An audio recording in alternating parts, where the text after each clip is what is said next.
রাসেল, আজকে কলেজে একটা মেয়ে ভর্তি হয়েছে, দেখতে একদম পরীর মতো। তুই একবার দেখলে পাগল হয়ে যাবি। রাসেল, জয় ঠিক কথা বলেছে। আমিও দেখেছি, কিন্তু দেখে মনে হয় অনেক দেমাগ মেয়েটার। তোর সাথে কিন্তু ভালো মানাবে। আরে তোরা কাকে কি বলছিস? ও করবে প্রেম? যে ছেলে কলেজে অনেক মেয়ের প্রপোজ পেয়েছে, কিন্তু তার নাকি কোনো মেয়েকে ভালো লাগেনি, আবার সে করবে প্রেম? রিয়া, তুই ঠিক বলছিস। ওর মতো ছেলে কোনোদিন প্রেম করতে পারবে না। কেন, আমি কি প্রেম করতে পারি না?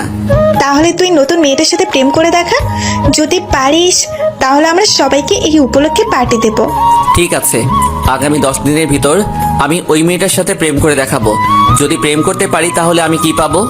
তুই যা চাস তাই পাবি, আগে প্রেম করে দেখা। ওকে, তোরা রেডি থাকিস, যেটা চাইবো সেটা যেন পাই। ওকে, ঠিক আছে, এখন চল, ক্লাসের সময় হয়ে গেছে। ঠিক আছে, চল। তারপর আমরা সবাই ক্লাসে চলে গেলাম। আমি আর রাফি একসাথে বসলাম।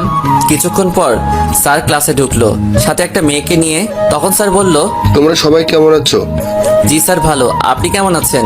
আমিও আল্লাহর রহমতে ভালো আছি। তোমাদের সাথে পরিচয় করিয়ে দিই, এই হলো রাইসা, আজ নতুন ভর্তি হয়েছে। তোমরা সবাই তার সাথে বন্ধুর মতো আচরণ করবে। জি স্যার। যা মামুনি, সিটে গিয়ে বসো। জি স্যার। তারপর রাইসা এসে একটা মেয়ের সাথে বসলো। এবার আমি রাইসার দিকে ভালো করে তাকালাম, দেখতে একদম পরীর মতো। বন্ধুরা ঠিকই বলেছে, রাইসা হাসলে তার গালে টোল পড়ে। আমি এক নজরে রাইসার দিকে তাকিয়ে রইলাম।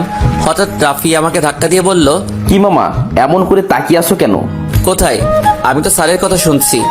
বুঝি, আমাকে কি তোর বাচ্চা মনে হয়? বলছিলাম না, একবার দেখলে পাগল হয়ে যাবে। তো তোমার কাজ শুরু করবে কবে থেকে? কাল থেকে আমার মিশন শুরু। আমি 10 দিনের মধ্যে আমার প্রেমের জালে ফাঁসাবো। ওকে মামা, কাজে লেগে পড়ো। তারপর সব ক্লাস শেষ করে বাহির এসে দেখি রাইসা একটা গাড়িতে উঠে চলে গেল। আমি আর দাঁড়িয়ে না থেকে বন্ধুদের থেকে বিদায় নিয়ে একটা রিক্সায় করে বাসায় যেতে লাগলাম। ওহ, অনেক কথা বলে ফেলেছি, এখনো তো আমার পরিচয়টা দেওয়া হয়নি। আপনারা সবাই আমাকে চিনেন, তারপরে বলি, আমি রাসেল, এবার ইন্টার দ্বিতীয়তে পড়ি। আমার বাসা ঢাকায়। আমাদের পরিবারের জনসংখ্যা 3 জন, আমি, আম্মু আর আব্বু।